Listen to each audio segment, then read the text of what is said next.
ಅನುದಿನ ಅನುಕ್ಷಣ ಮನೆಯಲ್ಲೂ ಕಲಿಯೋಣ, ಕಲಿಕೆಯ ಹೊಸ ಹಾದಿಯಲಿ ಜೊತೆಗೂಡಿ ಹೆಜ್ಜೆಯ ಹಾಕೋಣ, ಸಂತಸದಿ ಕಲಿಯೋಣ ನಮ್ಮ ಹೆಮ್ಮೆಯ ಈ ಕ್ಲಾಸಿನಲ್ಲಿ. Yes sir. Yes teacher. Present ma'am.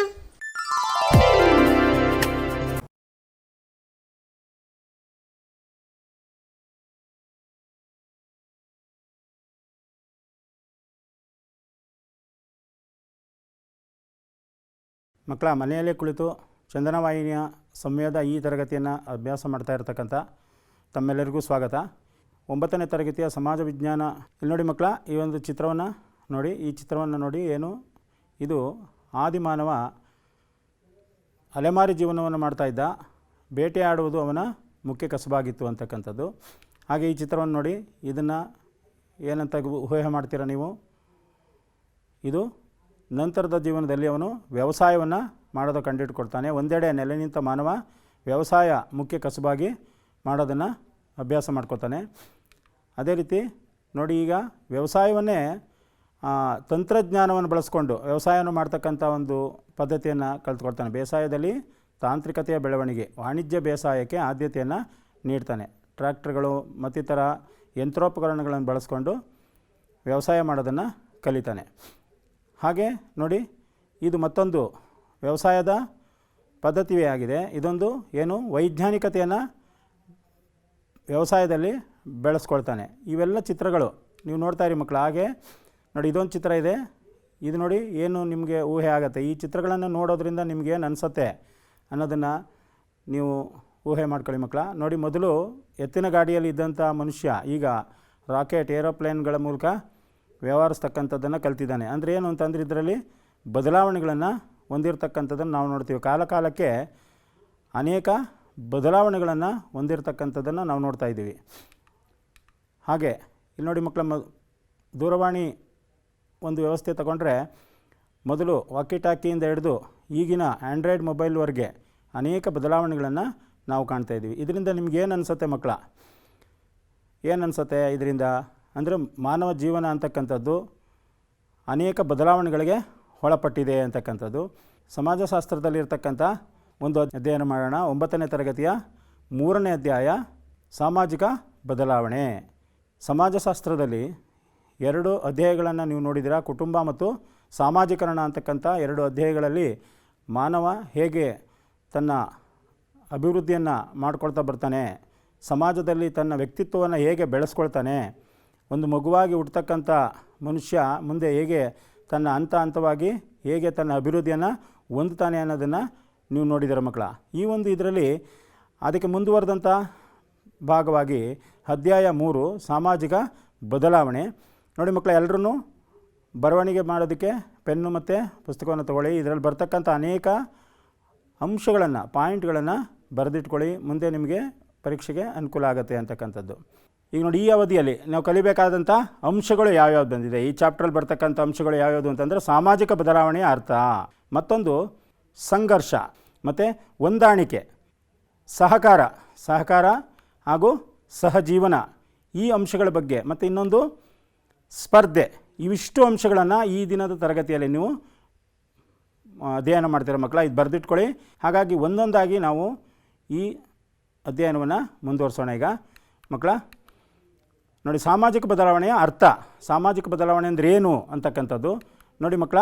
ಬದಲಾವಣೆ ಅನ್ನೋದು ಪ್ರಕೃತಿಯ ನಿಯಮ. ಇದು ಮಾನವ ಸಮಾಜದ ವಿಕಾಸವಾಗಿರುವುದೇ ಕಾಲಾನಂತರದಲ್ಲಿ ಉಂಟಾಗುವಂಥ ಜೈವಿಕ ಬದಲಾವಣೆಗಳಿಂದ. ಅನೇಕ ಬದಲಾವಣೆಗಳು, ಈಗಾಗಲೇ ನಾನು ಹೇಳಿದಾಗೆ ಮಗುವಾಗಿ ಹುಟ್ಟಿದಂಥ ಒಂದು ಶಿಶು ಮುಂದೆ ಬೆಳೀತಾ ಒಬ್ಬ ಮಹಾನ್ ವ್ಯಕ್ತಿ ಆಗ್ತಕ್ಕಂಥ ಒಂದು ಅಂಶ. ಅದೇ ರೀತಿ ಆರ್ಥಿಕವಾಗಿ ಮತ್ತು ಸಾಮಾಜಿಕವಾಗಿ ಹಿಂದೆ ಇದ್ದಂಥ ಪದ್ಧತಿಗಳೇ ಬೇರೆ, ಈಗಿರ್ತಕ್ಕಂಥ ಪದ್ಧತಿಗಳೇ ಬೇರೆ. ಇವೆಲ್ಲವನ್ನು ನಾವು ಒಟ್ಟಾರೆ ಸಾಮಾಜಿಕ ಬದಲಾವಣೆ ಅಂತಕ್ಕಂಥದ್ದನ್ನು ನಾವು ಇದು ಮಾಡ್ತೀವಿ. ನೋಡಿ, ಶೈಕ್ಷಣಿಕ, ಆರ್ಥಿಕ, ವೈಜ್ಞಾನಿಕ ಮತ್ತು ತಾಂತ್ರಿಕ ಬದಲಾವಣೆ. ಶೈಕ್ಷಣಿಕವಾಗಿ ಬದಲಾವಣೆ ಆಗಿದೆ. ಹಿಂದೆ ಅಕ್ಷರಾಭ್ಯಾಸವೇ ಇರಲಿಲ್ಲ ಹಿಂದಿನ ಒಂದು ಹಂತದಲ್ಲಿ. ನಂತರ ಅಭ್ಯಾಸವನ್ನು ಮಾಡ್ತಾ ಹೋಗ್ತಾನೆ. ಮಾಡ್ತಾ ಈ ಒಂದು ಅತ್ಯಂತ ಉನ್ನತವಾದಂಥ ಸ್ಥಿತಿಯಲ್ಲಿ ನಾವು ನಿಂತಿದ್ದೇವೆ. ಅದೇ ರೀತಿ ಆರ್ಥಿಕವಾದಂಥ ಸ್ಥಿತಿ, ವೈಜ್ಞಾನಿಕವಾದಂಥ ಒಂದು ಪರಿಸ್ಥಿತಿ, ತಾಂತ್ರಿಕತೆ ಇವೆಲ್ಲ ಆವಿಷ್ಕಾರಗಳಿಂದಾಗಿ ಮಾನವನ ಜೀವನದಲ್ಲಿ ಉಂಟಾದ ಬದಲಾವಣೆಯೇ ಸಾಮಾಜಿಕ ಬದಲಾವಣೆ. ಈ ಸಾಮಾಜಿಕ ಬದಲಾವಣೆ ಅಂದರೆ ಕೇವಲ ಒಂದು ಸಮಾಜದ್ದಲ್ಲ, ಶೈಕ್ಷಣಿಕ, ಆರ್ಥಿಕ, ವೈಜ್ಞಾನಿಕ ಮತ್ತು ತಾಂತ್ರಿಕ ಆವಿಷ್ಕಾರಗಳಿಂದ ಏನೇನು ಮಾನವನ ಜೀವನದಲ್ಲಿ ಬದಲಾವಣೆ ಆಗಿದೆಯೋ ಇವೆಲ್ಲವನ್ನು ಒಟ್ಟಾರೆ ನಾವು ಹೇಳ್ತೀವಿ ಸಾಮಾಜಿಕ ಬದಲಾವಣೆ ಅಂತೇಳಿ. ಹಾಗೆ ನೋಡಿ, ಸಾಮಾಜಿಕ ಬದಲಾವಣೆಯ ಮೂಲಗಳು. ಸಾಮಾಜಿಕ ಬದಲಾವಣೆಯ ಮೂಲಗಳು 2 ಮೂಲಗಳನ್ನು ನಾವು ಕಾಣ್ಬೋದು. ಸಾಮಾಜಿಕ ಬದಲಾವಣೆಯಲ್ಲಿ 2 ಮೂಲಗಳನ್ನು ಕಾಣ್ಬೋದು. ಒಂದು ಪ್ರಾಕೃತಿಕ, ಅಂದರೆ ಪ್ರಕೃತಿದತ್ತವಾಗಿ ನೇಚರಿಂದ ಬಂದಿರತಕ್ಕಂಥ ಕಾರಣಗಳು. ಇನ್ನೊಂದು ಮಾನವ ನಿರ್ಮಿತ ಕಾರಣಗಳು. ನಾವು 2 ವಿಧವಾಗಿ ನಾವು ಮಾಡ್ತೀವಿ. ಒಂದು ಪ್ರಕೃತಿಯಿಂದ ಆಗಿರ್ತಕ್ಕಂಥ ಅನೇಕ ಬದಲಾವಣೆಗಳನ್ನು ನಾವು ಕಾಣ್ತೀವಿ ಕಾಲ ಹಂತಕ್ಕೂ. ಅದೇ ರೀತಿ ಮಾನವ ತನ್ನ ಅನುಕೂಲಕ್ಕಾಗಿ ಬೇರೆ ಬೇರೆ ಆವಿಷ್ಕಾರಗಳನ್ನು ಮಾಡ್ತಾ ಹೋಗಬೇಕಾದ್ರೆ ಅನೇಕ ಬದಲಾವಣೆಗಳನ್ನು ಕಾಣ್ತಾ ಹೋಗಿದ್ದಾನೆ. ಆ 2 ಕಾರಣಗಳನ್ನು ಒಂದೊಂದಾಗಿ ಅಧ್ಯಯನ ಮಾಡೋಣ ಮಕ್ಕಳ. ನೋಡಿ, ಪ್ರಾಕೃತಿಕ ಕಾರಣಗಳು ಅಂತ ಅಂದಾಗ ನೋಡಿ, ಏನು ಪ್ರಾಕೃತಿಕ ಕಾರಣಗಳಿರ್ಬೋದು? ಒಂದು ಭೂಕಂಪ. ಪ್ರಕೃತಿ ವಿಕೋಪಗಳಲ್ಲಿ ಭೂಕಂಪ ಅನ್ನೋದು ಒಂದು ಪ್ರಾಕೃತಿಕ ಬದಲಾವಣೆ. ಭೌಗೋಳಿಕ ಪರಿಸ್ಥಿತಿಯೇ ಬದಲಾವಣೆ ಆಗ್ತದೆ. ವಾಸಸ್ಥಳದ ಅಥವಾ ವ್ಯವಸಾಯ ಇರ್ಬೋದು, ಯಾವುದೇ ಒಂದು ವ್ಯವಸ್ಥೆ ಇರ್ಬೋದು, ಅದರಿಂದ ಬದಲಾವಣೆ ಆಗ್ತದೆ, ಪ್ರಾಕೃತಿಕ ಬದಲಾವಣೆ ಆಗ್ತದೆ ಅಂತಕ್ಕಂಥದ್ದು. ಒಂದು ಭೂಕಂಪ. ಮತ್ತೊಂದು ನೋಡಿ, ಪ್ರವಾಹ. ಈಗಾಗಲೇ ನೀವು ನೋಡ್ತಾ ಇದ್ದೀರಾ ಪ್ರತಿನಿತ್ಯ ಈ ಮಳೆಗಾಲದಲ್ಲಿ ಕಳೆದ 2 ವರ್ಷಗಳಿಂದ ನೀವು ಪ್ರತಿನಿತ್ಯ ನೋಡ್ತಾ ಇದ್ದೀರಾ. ಉತ್ತರ ಕರ್ನಾಟಕ ಮತ್ತು ಕೊಡಗಿನ ಕಡೆ ಪ್ರವಾಹ ಬಂದು ಅನೇಕ ಮನೆಗಳು, ಅನೇಕ ವ್ಯವಸ್ಥೆಗಳು, ನಮ್ಮಲ್ಲಿ ಏನೇನು ವ್ಯವಸ್ಥೆ ಇದೆ ಎಲ್ಲ ಹೋಗ್ತಾ ಇದೆ. ಹಾಗೆ ಮತ್ತೊಂದು ಜಾಗತಿಕ ತಾಪಮಾನದಿಂದ ಪ್ರಕೃತಿಯ ಮೇಲೆ ಅನೇಕ ಬದಲಾವಣೆಗಾಗ್ತದೆ. ಮನುಷ್ಯ ತನ್ನ ಸ್ವಾರ್ಥಕ್ಕಾಗಿ ಭೂಮಿಯಲ್ಲಿರ್ತಕ್ಕಂಥ ಅನೇಕ ವಸ್ತುಗಳನ್ನು ಬಳಸ್ತಾ ಇರೋದ್ರಿಂದ ಅದು ಜಗತ್ತಿನ ತಾಪಮಾನದ ಮೇಲೆ ಅನೇಕ ಬದಲಾವಣೆಗಳಾಗಿ ಇರ್ತಕ್ಕಂಥ ಪರಿಸರದಲ್ಲಿ ಬದಲಾವಣೆ ಆಗ್ತದೆ. ಹಾಗೆ ನೋಡಿ, ಈಗ ನೋಡಿ, ಪ್ರತಿದಿನ ನಾವು ನೋಡ್ತಾ ಇದ್ದೀವಿ, ಪ್ರತಿದಿನ ನಾವು ಎಲ್ಲಿ ಹೋಗಬೇಕಾದ್ರೂ ಮಾಸ್ಕ್ ಹಾಕೊಂಡು ಓಡಾಡ್ತಾ ಇದ್ದೀವಿ. ಯಾತಕ್ಕೆ? ಇದು ಪ್ರಕೃತಿಯ ಒಂದು ವಿಕೋಪವೇ. ವೈರಸ್ ಅಥವಾ ಬೇರೆ ಯಾವುದೋ ಒಂದು ರೋಗಾಣುಗಳು ನಮ್ಮ ಜೀವದಲ್ಲಿ ಸೇರ್ಕೊಳ್ಳೋದ್ರಿಂದ ನಮ್ಮಲ್ಲಿ ಇರ್ತಕ್ಕಂಥ ಆರೋಗ್ಯದಲ್ಲಿ ಬದಲಾವಣೆ ಆಗ್ತದೆ, ವ್ಯತ್ಯಾಸ ಆಗ್ತದೆ. ಹಾಗಾಗಿ ಏನಾಗ್ತಾ ಇದ್ದೀವಿ, ಇದು ಒಂದು ಉದಾಹರಣೆ. ನಮ್ಮ ಪ್ರಕೃತಿಯನ್ನು ಹಾಳು ಮಾಡೋದ್ರಿಂದ ನಮ್ಮ ಜೀವನದಲ್ಲೂ ಬದಲಾವಣೆ ನಾವು ಮಾಡ್ಕೊಳ್ಬೇಕಾಗ್ತದೆ ಅಂತ. ಇಷ್ಟು ದಿನ ಸ್ವಚ್ಛಂದವಾಗಿ ಓಡಾಡ್ತಾ ಇದ್ದಂಥ ನಾವು ಎಲ್ಲೋದ್ರೂ ನಾವು ಮುಖ ಮುಚ್ಕೊಂಡು ಓಡಾಡ್ತಕ್ಕಂಥ ಒಂದು ವ್ಯವಸ್ಥೆ ಇದಾಗಿದೆ ಅಂತಕ್ಕಂಥದ್ದು. ನೋಡಿ, 2 ಮೂಲಗಳಲ್ಲಿ ಮಾನವ ನಿರ್ಮಿತ ಕಾರಣಗಳು. ಇದುವರೆಗೂ ನೀವು ನೋಡಿದ್ದು ಪ್ರಕೃತಿಯ ನಿರ್ಮಿತ ಕಾರಣಗಳನ್ನು ನೀವು ನೋಡಿದ್ರಿ. ಈಗ ಮಾನವ ನಿರ್ಮಿತ ಕಾರಣಗಳು. ನೋಡಿ, ಏನು ಮಾನವ ನಿರ್ಮಿತ? ಮನುಷ್ಯ ತನ್ನ ಸ್ವಾರ್ಥಕ್ಕಾಗಿ ಅನೇಕ ಪದ್ಧತಿಗಳನ್ನು ಜಾರಿಗೆ ತಂದಿದ್ದಾನೆ. ಅದೇನು ಗುಲಾಮಗಿರಿ ಇರ್ಬೋದು, ಜೀತ ಪದ್ಧತಿ ಇರ್ಬೋದು, ಮಹಿಳಾ ಹಕ್ಕುಗಳ ವಿರುದ್ಧ ಶೋಷಣೆ ಇರ್ಬೋದು, ಮಹಿಳಾ ಶೋಷಣೆ ಇರ್ಬೋದು, ದಲಿತರ ಶೋಷಣೆ ಇರ್ಬೋದು, ಇವುಗಳನ್ನು ಮನುಷ್ಯ ಮಾಡ್ತಾ ಬಂದಿದ್ದಾನೆ. ಇವುಗಳ ಒಂದು ವ್ಯತ್ಯಾಸದಿಂದ ನಮ್ಮಲ್ಲೇನಾಗ್ತದೆ, ಆಡಳಿತದಲ್ಲಿ ಬದಲಾವಣೆ ಆಗ್ತಾ ಹೋಗ್ತಾ ಇದೆ. ಹಿಂದೆ ಇದ್ದಂಥ ಒಂದು ಗುಲಾಮಗಿರಿ ಪದ್ಧತಿಯನ್ನು ಈಗ ನಾವು ಎಲ್ಲ ಕಡೆನೂ ಕಡಿಮೆ ಮಾಡ್ತಾ ಇದ್ದೀವಿ. ಯಾಕಂದರೆ ಮಾನವ ಜೀವಿ ಸ್ವತಂತ್ರ, ಸಮಾನತೆ ಎಲ್ಲರಿಗೂ ಇರಬೇಕು ಅಂತಕ್ಕಂಥದ್ದು. ಅದೇ ರೀತಿ ಮಹಿಳೆಯರ ಶೋಷಣೆಯನ್ನು ವಿರುದ್ಧ ಹೋರಾಟಗಳನ್ನು ಮಾಡಿ ಮಹಿಳೆಯರಿಗೆ ಹಕ್ಕುಗಳನ್ನು ಕೊಟ್ಟಿರ್ತಕ್ಕಂಥ ಸಂವಿಧಾನಗಳಲ್ಲಿ ನಾವು ನೋಡ್ತೀವಿ. ಅದೇ ರೀತಿ ದಲಿತರಿಗೆ ಮತ್ತು ನಾಗರಿಕ ಹಕ್ಕುಗಳನ್ನು ನೀಡಿರ್ತಕ್ಕಂಥದ್ದು, ಹೊಸ ಕಾನೂನುಗಳು, ಆಡಳಿತ ವ್ಯವಸ್ಥೆಗಳು ಬದಲಾವಣೆ ಆಗಿರ್ತಕ್ಕಂಥದ್ದು. ಹಿಂದೆ ರಾಜರ ಕಾಲ ಇದ್ದಂಥ ಒಂದು ವ್ಯವಸ್ಥೆಯೇ ಬೇರೆ, ಸರ್ವಾಧಿಕಾರಿಗಳ ವ್ಯವಸ್ಥೆಯೇ ಬೇರೆ. ಆದರೆ ಈಗ ಪ್ರಜಾಪ್ರಭುತ್ವದ ವ್ಯವಸ್ಥೆಯಲ್ಲಿ ಎಲ್ಲರೂ ಸಮಾನರು ಅಂತಕ್ಕಂಥ ಭಾವನೆಗಳು, ಕಾನೂನುಗಳು ಬದಲಾವಣೆ ಆಗ್ತದೆ, ಆಡಳಿತ ವ್ಯವಸ್ಥೆ ಬದಲಾವಣೆ ಆಗ್ತಾಯಿದೆ. ಇದು ಮನುಷ್ಯ ನಿರ್ಮಿತವಾದಂಥ ಒಂದು ವ್ಯವಸ್ಥೆಯಲ್ಲಿ ಕಂಡುಬರ್ತಕ್ಕಂಥ ಬದಲಾವಣೆಗಳು. ಮಕ್ಕಳ ನೋಡಿ, ಮೇ ವೈಕರ್ ಅಂತಕ್ಕಂಥವರು ನೀಡಿರ್ತಕ್ಕಂಥ ಒಂದು ವ್ಯಾಖ್ಯಾನ ಪ್ರಕಾರ ಅವರು ಹೇಳ್ತಕ್ಕಂಥದ್ದು ಏನು ಅಂದರೆ, ಸಾಮಾಜಿಕ ಸಂಬಂಧಗಳಲ್ಲಾಗುವಂಥ ಬದಲಾವಣೆಯೇ ಸಾಮಾಜಿಕ ಬದಲಾವಣೆ ಅಂತೇಳಿ ಮೇ ಕೈವರ್ ಅಂತಕ್ಕಂಥವರು ಹೇಳಿರ್ತಕ್ಕಂಥ ಒಂದು ವ್ಯಾಖ್ಯೆ. ಅದೇ ರೀತಿ ನೋಡಿ, ಸಾಮಾಜಿಕ ಬದಲಾವಣೆಯ ಲಕ್ಷಣಗಳು. ಸಾಮಾಜಿಕ ಬದಲಾವಣೆ ಅನೇಕ ಲಕ್ಷಣಗಳನ್ನು ಹೊಂದಿದೆ. ಏನೇನು ಅಂತಂದರೆ, ಒಂದು, ಸಾಮಾಜಿಕ ಬದಲಾವಣೆಯು ನಿರಂತರವಾದದ್ದು. ಅದೇ ರೀತಿ ಸಾರ್ವತ್ರಿಕವಾದದ್ದು. ಸಾಮಾಜಿಕ ಬದಲಾವಣೆಯ ರೂಪ ಮತ್ತು ಗತಿ ಒಂದೇ ರೀತಿಯಲ್ಲಿ ಇರುವುದಿಲ್ಲ. ಅಂದರೆ ಬದಲಾವಣೆ ರೂಪದಲ್ಲಾಗಲಿ ಅಥವಾ ಗತಿ ಅಂದರೆ ವೇಗದಲ್ಲಾಗಲಿ ಒಂದೇ ರೀತಿ ಆಗೋದಿಲ್ಲ. ಅದೇ ರೀತಿ ಸಾಮಾಜಿಕ ಪ್ರಕ್ರಿಯೆಗಳು ಸರಪಳಿ ಮತ್ತು ಸಾಮಾಜಿಕ ಬದಲಾವಣೆಗಳನ್ನು ಸೃಷ್ಟಿ ಮಾಡುತ್ತದೆ. ಹಾಗೆ ನೋಡಿ, ಸಾಮಾಜಿಕ ಬದಲಾವಣೆ ಮತ್ತು ಸಾಮಾಜಿಕ ಪ್ರಕ್ರಿಯೆಗಳನ್ನು 4 ವಿಧವಾಗಿ ವಿಭಾಗಿಸ್ಬೋದು. ಸಮಾಜಶಾಸ್ತ್ರಜ್ಞರಾದಂಥ ಪಾರ್ಕ್ ಮತ್ತು ಬರ್ಗೆಸ್ ಅಂತಕ್ಕಂಥವರು ಈ ಸಾಮಾಜಿಕ ಪ್ರಕ್ರಿಯೆಯನ್ನು 4 ವಿಧಗಳಲ್ಲಿ ವಿವರಿಸ್ತಾ ಹೋಗ್ತಾರೆ. ಅದನ್ನು ಒಂದೊಂದಾಗಿ ನೋಡೋಣ ಮಕ್ಕಳ, ಬರ್ಕೊಳ್ಳಿ ಎಲ್ಲರೂ. ನೋಡಿ, ಒಂದು ಏನು ಸಾಮಾಜಿಕ ಚರ್ಚೆಗೆ ಒಳಪಡುವಂಥ ಸಾಮಾಜಿಕ ಪ್ರಕ್ರಿಯೆಯ ಪ್ರಕಾರಗಳೆಂದರೆ ಮೊದಲನೇದು ಸಂಘರ್ಷ. ಬರ್ಕೊಳ್ಳಿ ಮಕ್ಕಳ, ಇದನ್ನು ಪ್ರಕ್ರಿಯೆಗಳು 4 ಪ್ರಕ್ರಿಯೆಗಳನ್ನು ಬರ್ಕೊಳ್ಳಿ.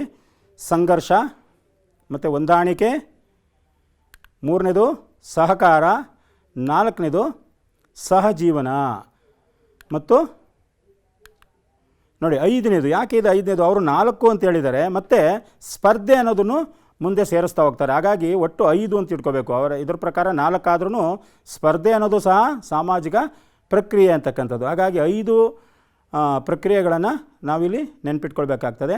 ಮತ್ತು ಇದನ್ನು ಒಂದೊಂದಾಗಿ ನಾವು ನೋಡ್ತಾ ಹೋಗೋಣ. ಸಂಘರ್ಷ ಅಂದ್ರೇನು, ಹೊಂದಾಣಿಕೆ ಅಂದ್ರೇನು, ಸಹಕಾರ ಅಂದ್ರೇನು, ಸಹಜೀವನ ಅಂದ್ರೇನು, ಸ್ಪರ್ಧೆ ಯಾವ ರೀತಿ ಮನುಷ್ಯನಲ್ಲಿ ಬದಲಾವಣೆಗಳನ್ನು ತರ್ತಾ ಇದೆ, ಇವೆಲ್ಲವೂ ಬದಲಾವಣೆಗೆ ಸಂಬಂಧಪಟ್ಟ ಹಾಗೆ ಇರ್ತಕ್ಕಂಥ ಅಂಶಗಳು. ನೋಡಿ, ಮೊದಲನೇದು ಸಂಘರ್ಷ ಅಂದ್ರೇನು ಮಕ್ಕಳ? ಸಂಘರ್ಷವು ಸಾಮಾಜಿಕ ಬದಲಾವಣೆಯಲ್ಲಿ ಅತ್ಯಂತ ಮುಖ್ಯವಾದ ತೀವ್ರ ಸ್ವರೂಪದ ಸಾಮಾಜಿಕ ಪ್ರಕ್ರಿಯೆ. ಸಂಘರ್ಷ ಅಂತಕ್ಕಂಥದ್ದು ಮನುಷ್ಯನ ಜೀವನದಲ್ಲಿ ಬದಲಾವಣೆಯ ತರೋದಕ್ಕೆ ಆಗಿರ್ತಕ್ಕಂಥ ತೀವ್ರ ಸ್ವರೂಪದ ಸಾಮಾಜಿಕವಾದಂಥ ಪ್ರಕ್ರಿಯೆ ಆಗಿದೆ. ಇದು ಮೊದಲನೇ ಪ್ರಕ್ರಿಯೆ. ಸಂಘರ್ಷ ಅಂದರೆ ಏನು ನೋಡಿ, ಒಂದು ತಂಡ ಅಥವಾ ಗುಂಪು ತನ್ನ ಉದ್ದೇಶಗಳನ್ನು ಸಾಧಿಸಲು ನಡೆಸುವ ತಿಕ್ಕಾಟಗಳೆಲ್ಲವೂ ಸಾಮಾಜಿಕ ಸಂಘರ್ಷಗಳು. ಈಗ ಒಂದು ಕಬಡ್ಡಿ ತಂಡ ತಾನು ಗೆಲ್ಲಬೇಕು ಅಂತೇಳಿ ಏನೆಲ್ಲ ತಂತ್ರಗಳನ್ನು ಮಾಡ್ತದೆ, ಏನೆಲ್ಲ ಸೌಲಭ್ಯಗಳನ್ನು ಅದು ಬಳಸ್ಕೊಳ್ಳುತ್ತೆ, ಯಾತಕ್ಕೋಸ್ಕರ ಬೇರೆ ಎದುರಾಳಿಗಳನ್ನು ಗೆಲ್ಲಬೇಕು ಅಂತಕ್ಕಂಥದ್ದು ಆ ತಂಡಕ್ಕೆ ಇರ್ತಕ್ಕಂಥ ಮನೋಭಾವನೆ. ಹಾಗಾಗಿ ಇದನ್ನು ನಾವು ಸಂಘರ್ಷ ಅಂತ ನಾವು ಕೇಳ್ತೀವಿ. ಜಗಳ ಅನ್ನೋದಕ್ಕಿಂತ ಸಂಘರ್ಷ ಅನ್ನೋದು ಇಲ್ಲಿ ಬಹಳ ಮುಖ್ಯವಾಗಿರ್ತದೆ.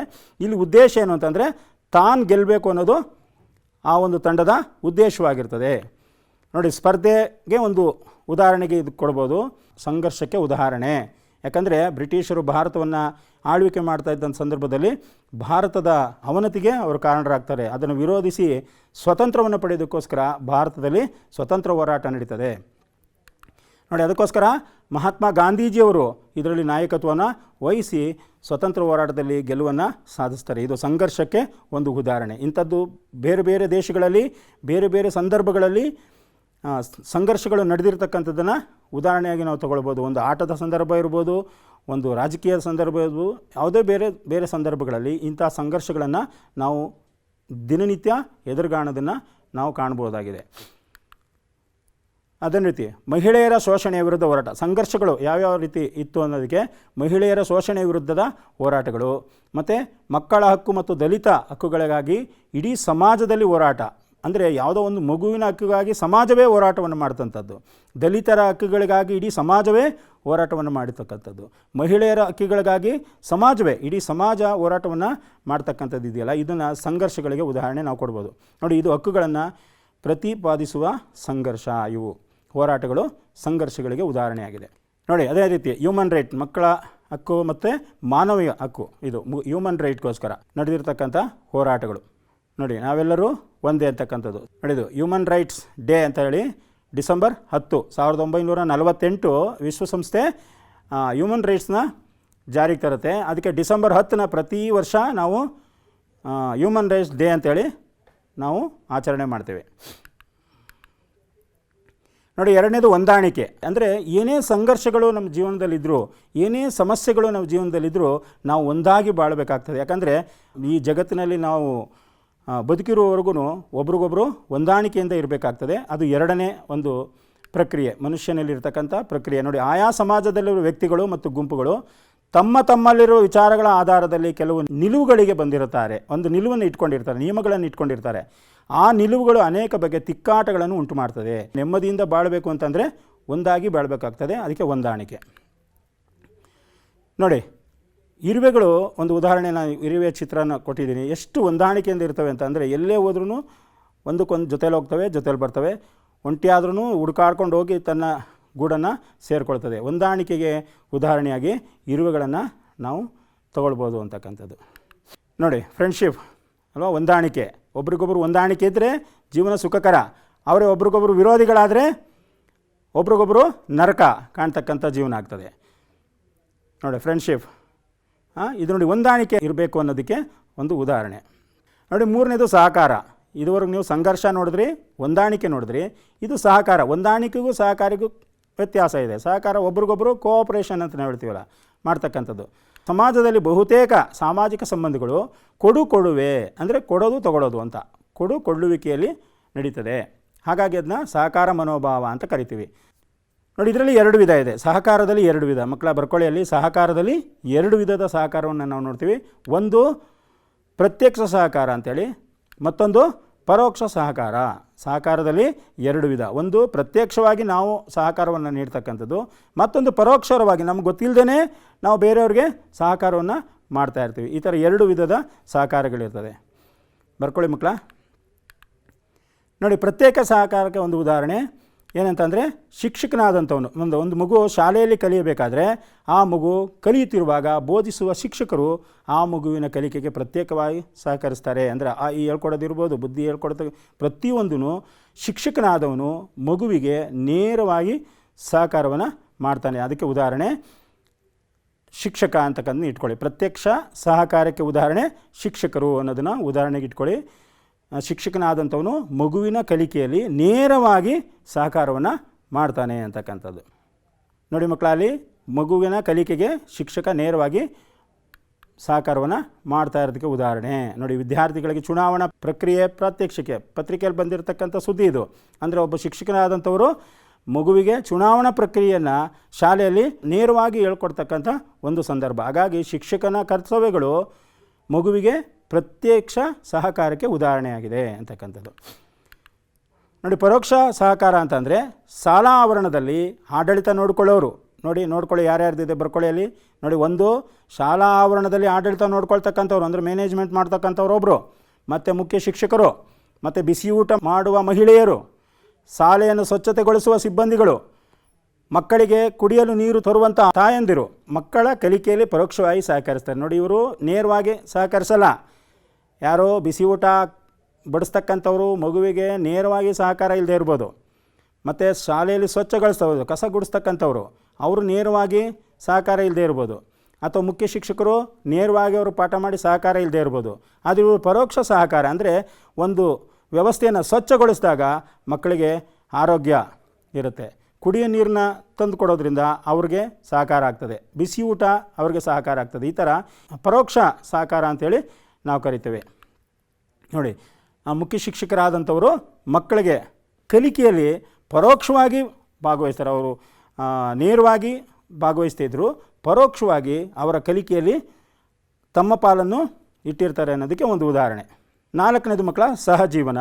ಈಗ 3 ಆಯಿತು, 4ನೇದು ಸಹಜೀವನ. ಹೊಂದಾಣಿಕೆಯಲ್ಲಿ ಅನ್ನೋ ಒಂದು ಪದ ಬಂತಲ್ವಾ, ಅದೇ ರೀತಿ ಸಹಜೀವನ, ಒಬ್ರಿಗೊಬ್ಬರು ಸಹಜೀವನವನ್ನು ಮಾಡ್ತಕ್ಕಂಥದ್ದು. ನೋಡಿ, ಅದೇನು ಸಹಜೀವನ ಅಂದರೆ ಮಾನವ ಸಮಾಜದ ಉಳಿವಿಗೆ ಬೆಳವಣಿಗೆಗೆ ಅತ್ಯಂತ ಮುಖ್ಯವಾದಂಥ ಅಂಶ. ನೋಡಿ, ಸಹಜೀವನ ನಮ್ಮ ಸಂವಿಧಾನದ ಆಶಯ.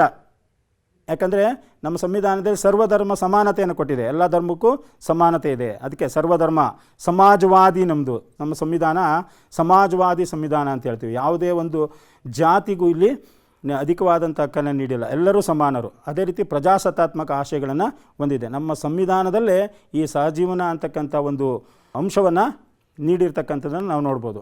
ಎಲ್ಲರೂ ಸಮಾನ ಅವಕಾಶದಿಂದ ಸ್ವಾತಂತ್ರ್ಯ, ಸಾಮಾಜಿಕ, ಆರ್ಥಿಕ ಮತ್ತು ರಾಜಕೀಯ ನ್ಯಾಯಗಳಿಂದ ಒಟ್ಟಿಗೆ ಬದುಕಬೇಕಾಗ್ತದೆ.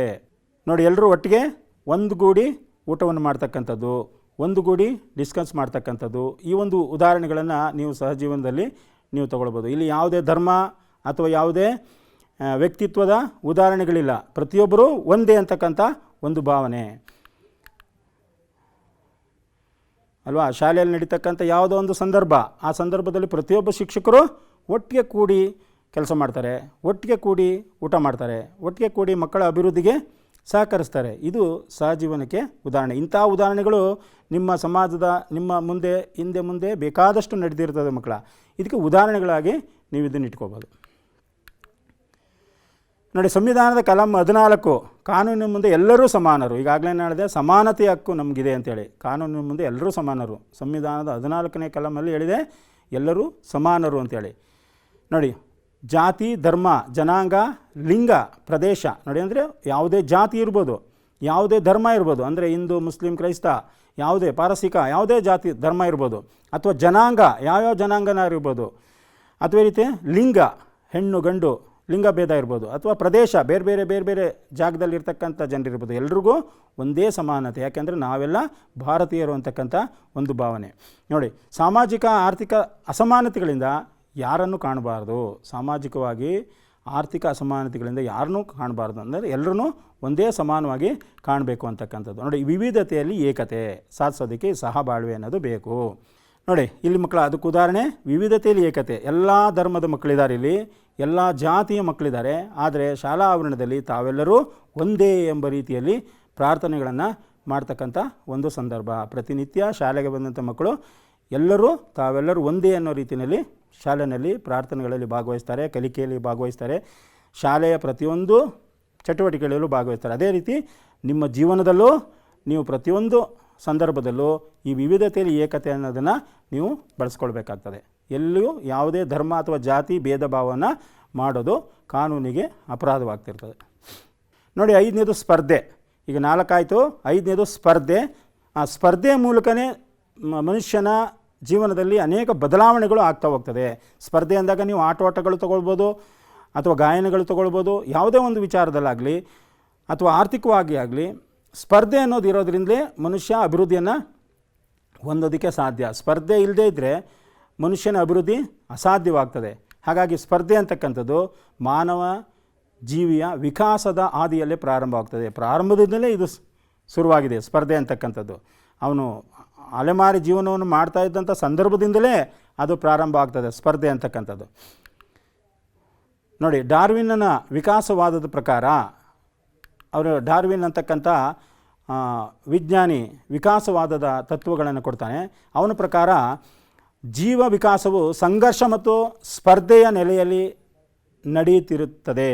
ಹೀಗೆ ನಡೆಯುವಾಗ ಸ್ಪರ್ಧೆಯು ಹೆಚ್ಚಾದಂತೆ ಪ್ರಬಲವಾಗಿರುವುದು ಉಳಿದುಕೊಳ್ಳುತ್ತದೆ, ದುರ್ಬಲವಾಗಿರುವುದು ಅಳಿದುಕೊಳ್ಳುತ್ತದೆ. ಅಂದರೆ ಗೆದ್ದವರು ಮುಂದೆ ಬರ್ತಾರೆ, ಸೋತವರು ಹಿಂದೆ ಹೋಗ್ತಾರೆ ಅಂತ ನಾವು ಹೇಳ್ತೀವಲ್ಲ. ಹಾಗಾಗಿ ಮನುಷ್ಯನ ಜೀವನದಲ್ಲಿ ಯಾವ್ಯಾವುದು ಯಶಸ್ವಿಯನ್ನು ಹೊಂದಿದ್ವೋ ಅವು ಮುಂದುವರ್ಕೊಂಡು ಹೋಗ್ತವೆ. ಯಶಸ್ವಿ ಆಗದೆ ಇರತಕ್ಕಂಥದ್ದು ದುರ್ಬಲವಾಗ್ತದೆ, ಅದು ಅಳಿದು ಹೋಗ್ತದೆ. ಈಗ ಉದಾಹರಣೆಗೆ ನಾನು ಮೊಬೈಲ್ದೇ ಉದಾಹರಣೆ ಕೊಟ್ಟೆ ಅಲ್ವಾ. ಟಾಕ್ ಇತ್ತು ಮೊದಲು, ಅಂಥ ಮೊಬೈಲ್ ಇದ್ದದ್ದು ಈಗ ಆ್ಯಂಡ್ರಾಯ್ಡ್ ಮೊಬೈಲ್ ನಾವು ಬಳಸ್ತೀವಿ. ಯಾರಾದ್ರೂ ಕೀಪ್ಯಾಡ್ ಮೊಬೈಲ್ ತೊಗೊಳಕ್ಕೆ ಹೋಗ್ತೀವಿ, ಈಗ ಯಾರು ತೊಗೊಳಕ್ಕೆ, ಯಾಕಂದರೆ ಅದು ದುರ್ಬಲವಾಯಿತು. ಮುಂದುವರಿತಾ ಯಾವುದು ನಮಗೆ ಯಶಸ್ವಿ ಅನಿಸುತ್ತೋ ಅದನ್ನು ನಾವು ಬಳಸ್ತಾ ಹೋಗ್ತೀವಿ. ಯಾವುದು ನಮಗೆ ಯಶಸ್ವಿ ಆಗಲಿಲ್ಲ ಅಂಥದ್ದು ಹಳೇದಾಗುತ್ತೋ ಅದನ್ನು ನಾವು ಬಿಡ್ತಾ ಹೋಗ್ತೀವಿ. ಅದನ್ನು ಹೇಳ್ತಾರೆ ಡಾರ್ವಿನ್ ಅವರು, ಜೀವ ವಿಕಾಸದಲ್ಲಿ ಸ್ಪರ್ಧೆಯು ಹೆಚ್ಚಾದಂತೆ ಪ್ರಬಲವಾಗಿರೋದು ಉಳ್ಕೊಳ್ತದೆ, ದುರ್ಬಲವಾಗಿದ್ದು ಹಳಿದು ಹೋಗ್ತದೆ. ನೋಡಿ, ಸ್ಪರ್ಧೆಯ ಒಂದು ಉದಾಹರಣೆ, ರಾಜ್ಯ ಮಟ್ಟದ ಯುವ ಸಂಸತ್ ಸ್ಪರ್ಧೆಯಲ್ಲಿ ಭಾಗವಹಿಸಿದಂಥ ಒಂದು ಸ್ಪರ್ಧೆ ಯಾಕೆ ಕೊಡ್ತಾ ಇದ್ದೀನಿ ಅಂದರೆ, ಯಾವುದೇ ಮಗು ಸ್ಪರ್ಧಾತ್ಮಕವಾಗಿ ಜೀವನದಲ್ಲಿ ನಾವು ಬದುಕಬೇಕಾಗ್ತದೆ. ಸ್ಪರ್ಧೆ ಅನ್ನೋದಿದ್ದರೆ ನಾವು ಮುಂದುವರಿಯೋದಕ್ಕೆ ಅನುಕೂಲ ಆಗ್ತದೆ ಅಂತಕ್ಕಂಥದ್ದು. ನೋಡಿ, ಗೆಲುವು ಮಕ್ಕಳ ಮುಂದಿನ ಯಶಸ್ಸಿಗೆ ಕಾರಣವಾಗ್ತದೆ. ಸ್ಪರ್ಧೆಯ ವಿಚಾರದಲ್ಲಿ ನಾವು ಹೇಳಿದರೆ ಪ್ರಾಣಿ, ಪಕ್ಷಿ, ಕ್ರಿಮಿಕೀಟಗಳು ಸಹ ಆಹಾರ ಪಡೆಯಲು ಸ್ಪರ್ಧೆಯನ್ನು ಮಾಡ್ತವೆ. ಚಿತ್ರ ನೋಡಿ, ಇರುವೆಗಳು ತನ್ನ ಆಹಾರಕ್ಕೋಸ್ಕರ ಒಂದಕ್ಕೊಂದು ಸ್ಪರ್ಧೆ ಮಾಡಿ ತನ್ನ ಆಹಾರವನ್ನು, ಹೊಟ್ಟೆಯನ್ನು ತುಂಬಿಕೊಳ್ತವೆ ಇರುವೆಗಳು. ಅದೇ ರೀತಿ ಪ್ರಾಣಿಗಳು ನೋಡಿ, ಪ್ರಾಣಿ ತನ್ನ ಆಹಾರಕ್ಕೋಸ್ಕರ ಬೇಟೆಯನ್ನಾಡಿ ದುರ್ಬಲವಾದಂಥ ಪ್ರಾಣಿಯನ್ನು ತಾನು ತಿಂದು ಭಕ್ಷಿಸ್ತದೆ.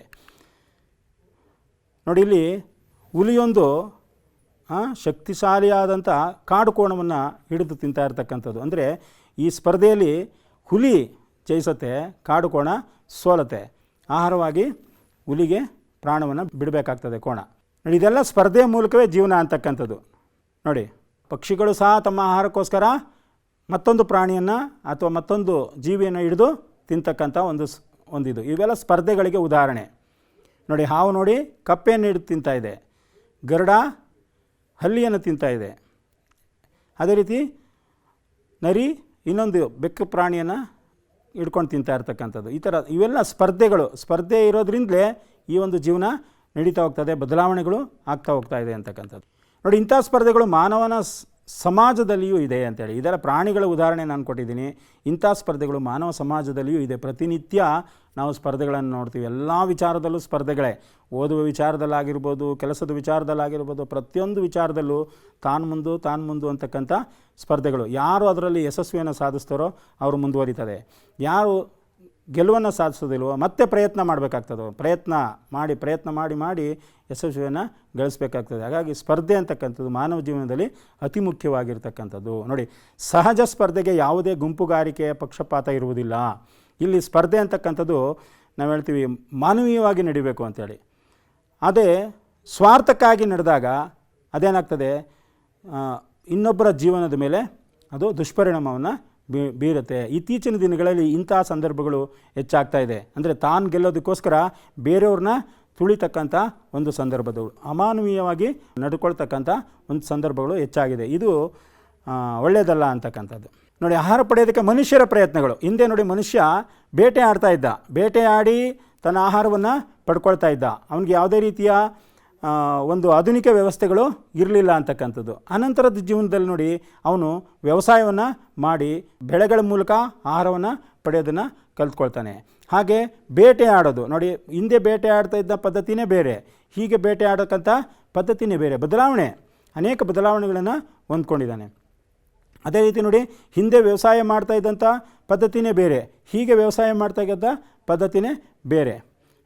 ಅತ್ಯಾಧುನಿಕವಾದಂಥ ಯಂತ್ರೋಪಕರಣ ಬಳಸಿ ತಾಂತ್ರಿಕತೆಯನ್ನು ಹೆಚ್ಚಿಸ್ಕೊಂಡು ವೈಜ್ಞಾನಿಕ ಬೇಸಾಯವನ್ನು ಮಾಡ್ತಾ ಇದ್ದಾನೆ ಇತ್ತೀಚಿನ ದಿನಗಳಲ್ಲಿ. ನೋಡಿ, ಮಾನವರ ಪ್ರಯತ್ನಗಳು ಸಮಾಜದಲ್ಲಿ ಅನೇಕ ಸಂಘರ್ಷಗಳನ್ನು ಉಂಟು ಮಾಡ್ತದೆ. ಅವನ ಪ್ರಯತ್ನಗಳೇ ಸಂಘರ್ಷಕ್ಕೆ ಕಾರಣ ಅಂತ. ಒಬ್ರಿಗೊಬ್ಬರು ಪ್ರಯತ್ನಗಳು ಮಾಡೋದ್ರಿಂದ ಪೈಪೋಟಿಗಳು ಹೆಚ್ಚಾಗೋದಕ್ಕೆ ಕಾರಣವಾಗ್ತದೆ. ಇದರಲ್ಲಿ ನಿಯಮರಹಿತ ಮತ್ತು ನಿಯಮ ಸಹಿತ ಸ್ಪರ್ಧೆಗಳು ಸಮಾಜದಲ್ಲಿ ಅನೇಕ ಸಕಾರಾತ್ಮಕ ಮತ್ತು ನಕಾರಾತ್ಮಕ ಪರಿಣಾಮಗಳು, ಅಂದರೆ ದುಷ್ಪರಿಣಾಮಗಳನ್ನು ಉಂಟು ಮಾಡ್ತವೆ ಅಂತಕ್ಕಂಥದ್ದು. ನೋಡಿ, ಇಲ್ಲಿ ಚಟುವಟಿಕೆ ಮಕ್ಕಳ, ಗುಂಪಿಗೆ ಸೇರದ ಪದವನ್ನು ಗುರುತಿಸಿ. 4 ಪದಗಳನ್ನು ಕೊಟ್ಟಿದ್ದೀನಿ. ಅದರಲ್ಲಿ ಈಗಾಗಲೇ ಪಾಠಗಳಲ್ಲಿ ಬಂದಿರತಕ್ಕಂಥ ಪದಗಳೇ ಅದಾಗಿರ್ತದೆ. ನೀವು ಬರೆದಿಟ್ಕೊಂಡಿದ್ರೆ ನಿಮಗೆ ಅನುಕೂಲ ಆಗ್ತದೆ. ನೋಡಿ, ಅದರಲ್ಲಿ ಒಂದನೇದು ಪಾರ್ಕ್, ಬರ್ಗೇಸ್, ಅಶೋಕ ಮತ್ತು ಮೇಘೈವರ್ ಅಂತಕ್ಕಂಥದ್ದು. ಇದರಲ್ಲಿ ಯಾವುದೋ ಒಂದು ಪದ ಆ ಗುಂಪಿಗೆ ಸೇರ್ತಾ ಇಲ್ಲ. 3 ಪದಗಳು ಒಂದು ಗುಂಪಿನಲ್ಲಿದೆ, ಯಾವುದೋ ಒಂದು ಪದ ಗುಂಪಿಗೆ ಸೇರ್ತಾ ಇಲ್ಲ. ಅದನ್ನು ನೀವು ತೆಗೆದಿಟ್ಟು ಪಕ್ಕದಲ್ಲಿ ಬರ್ಕೊಳ್ಳಿ ಮಕ್ಕಳ. ಬರ್ಕೊಳ್ತಾ ಇದ್ದೀರಾ? ಬರ್ಕೊಳ್ಳಿ ಮಕ್ಕಳ ಇದನ್ನ. ನೋಡಿ, ಎರಡನೇದು ಸಹಕಾರ, ಪ್ರತ್ಯಕ್ಷ, ಸಂಘರ್ಷ ಮತ್ತು ಸ್ಪರ್ಧೆ ಅಂತಕ್ಕಂಥದ್ದು. ಇದರಲ್ಲಿ ಯಾವುದೋ ಒಂದು ನೇರವಾಗಿ ಆ ಗುಂಪಿಗೆ ಸೇರೋದಿಲ್ಲ. ಅದು ಯಾವುದು ಅನ್ನೋದನ್ನು ನೀವು ಗುರುತಿಸ್ಕೊಳ್ಳಿ ಮಕ್ಕಳ. ಸರಿಯಾದ ಉತ್ತರ ಅಶೋಕ. ಯಾಕಂದರೆ ಇನ್ನು 3 ಜನ, ಪಾರ್ಕ್, ಬರ್ಗೇಸ್, ಮೇಕವರ್ ಅಂತಕ್ಕಂಥವು ಸಮಾಜಶಾಸ್ತ್ರಜ್ಞರಾದರು. ಅಶೋಕ ಅಂತಕ್ಕಂಥವನು ಚಕ್ರವರ್ತಿ ಅಲ್ವ ಮಕ್ಕಳ. ಹಾಗಾಗಿ ಅಶೋಕ ಅನ್ನೋದು ಅದು ಗುಂಪಿಗೆ ಸೇರದೇ ಇರತಕ್ಕಂಥ ಒಂದು ಪದವಾಯಿತು ಅಂತಕ್ಕಂಥದ್ದು. ಅದೇ ರೀತಿ ಎರಡನೇದು ಪ್ರತ್ಯಕ್ಷ. ನೋಡಿ, ಸಹಕಾರ ಅನ್ನೋದ್ರಲ್ಲಿ ಒಂದು ಭಾಗ ಇದೆ ಅಷ್ಟೇ. ಆದರೆ ಸಹಕಾರ, ಸಂಘರ್ಷ, ಸ್ಪರ್ಧೆ ಅಂತಕ್ಕಂಥದ್ದು ಸಮಾಜದ ಪ್ರಕ್ರಿಯೆಗಳು. ಆ ಪ್ರತ್ಯಕ್ಷ ಅನ್ನೋದು ಸಹಕಾರದಲ್ಲಿ ಒಂದು ಭಾಗ. ಹಾಗಾಗಿ ಪ್ರತ್ಯಕ್ಷ ಅನ್ನೋದು ಆ ಗುಂಪಿಗೆ ಸೇರದೇ ಇರತಕ್ಕಂಥ ಒಂದು ಪದ. ನೋಡಿ, ಇದುವರೆಗೂ ನೀವು ಸಮಾಜಶಾಸ್ತ್ರದ 3ನೇ ಅಧ್ಯಾಯದಲ್ಲಿ ಬರ್ತಕ್ಕಂಥ ಸಾಮಾಜಿಕ ಬದಲಾವಣೆಗಳಲ್ಲಿ ಅನೇಕ ವಿಚಾರಗಳನ್ನು ತಿಳ್ಕೊಂಡಿದ್ದೀರಿ ಮಕ್ಕಳ. ಏನೇನು ವಿಚಾರಗಳನ್ನು ತಿಳ್ಕೊಂಡಿದ್ದೀರಾ ನೋಡಿ. ಒಂದು ಏನು, ಸಾಮಾಜಿಕ ಬದಲಾವಣೆಯ ಅರ್ಥವನ್ನು ನೀವು ತಿಳ್ಕೊಂಡಿದ್ದೀರಾ. ಹಾಗೆ ಸಂಘರ್ಷ, ಅದೇ ರೀತಿ ಹೊಂದಾಣಿಕೆ, ಮಾನವ ಜೀವನದಲ್ಲಿ ಹೊಂದಾಣಿಕೆ ಅನ್ನೋದು ಇರಬೇಕು ಅನ್ನೋದನ್ನು ನೀವು ಅರ್ಥ ಮಾಡ್ಕೊಂಡಿದ್ದೀರಾ.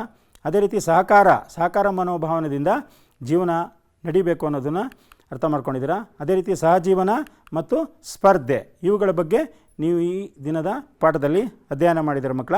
ಇದನ್ನು ಕ್ಲೀನಾಗಿ ಬರ್ಕೊಂಡು ಅಧ್ಯಯನ ಮಾಡಿ ಮುಂದಿನ ಪರೀಕ್ಷೆಗೆ ನಿಮಗೆ ಅನುಕೂಲ ಆಗುತ್ತದೆ. ನೋಡಿ, ನೆಕ್ಸ್ಟ್ ಗೃಹಪಾಠ ಬರೆಯೋಣವೇ. ಗೃಹಪಾಠ ಇದನ್ನು ಬರ್ಕೊಳ್ಳಿ ಎಲ್ಲ ಮಕ್ಕಳ. ಬರ್ಕೊಂಡು ಇದನ್ನು ಆ್ಯಕ್ಟಿವಿಟಿನಲ್ಲಿ, ಅಂದರೆ ನಿಮ್ಮ ಹೋಮ್ವರ್ಕ್ ಬುಕ್ನಲ್ಲಿ ಬರ್ಕೋಬೇಕು. ನಿಮ್ಮ ಶಿಕ್ಷಕರಿಗೆ ಇದನ್ನು ತೋರಿಸ್ಬೇಕಾಗ್ತದೆ. ನೋಡಿ, 6 ಪ್ರಶ್ನೆಗಳು ನಿಮ್ಗೆ ಕೊಡ್ತಾ ಇದ್ದೀನಿ. ಸಾಮಾಜಿಕ ಬದಲಾವಣೆ ಎಂದರೇನು? ನಿಧಾನಕ್ಕೆ ಬರ್ಕೊಳ್ಳಿ. ಸಾಮಾಜಿಕ ಬದಲಾವಣೆ ಎಂದರೇನು? ಸಹಕಾರ ಎಂದರೇನು? ಸಹಜೀವನ ಮೂಲ ಅಂಶಗಳು ಯಾವುವು? ಸಾಮಾಜಿಕ ಬದಲಾವಣೆಯ ಲಕ್ಷಣಗಳನ್ನು ತಿಳಿಸಿ. ಸಾಮಾಜಿಕ ಬದಲಾವಣೆಯ ಅಗತ್ಯವೇ? 6ನೇದು ಸ್ಪರ್ಧೆ ದಿನೇ ದಿನೇ ಹೆಚ್ಚಾಗಲು ಕಾರಣಗಳೇನು? ಈ 6 ಪ್ರಶ್ನೆಗಳನ್ನು ಬರ್ಕೊಂಡು ನಿಮ್ಮ ಶಿಕ್ಷಕರಿಗೆ ಇದರ ಉತ್ತರಗಳನ್ನು ತೋರಿಸಿ ವ್ಯಾಲ್ಯೂಯೇಷನ್ ಮಾಡಿಸ್ಕೊಳ್ಳಿ.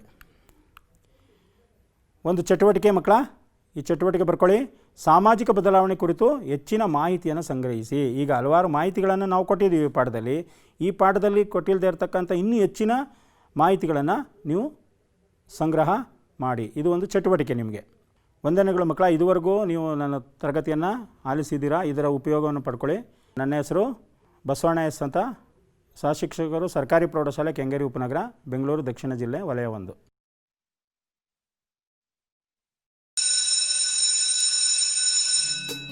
ಅನುದಿನ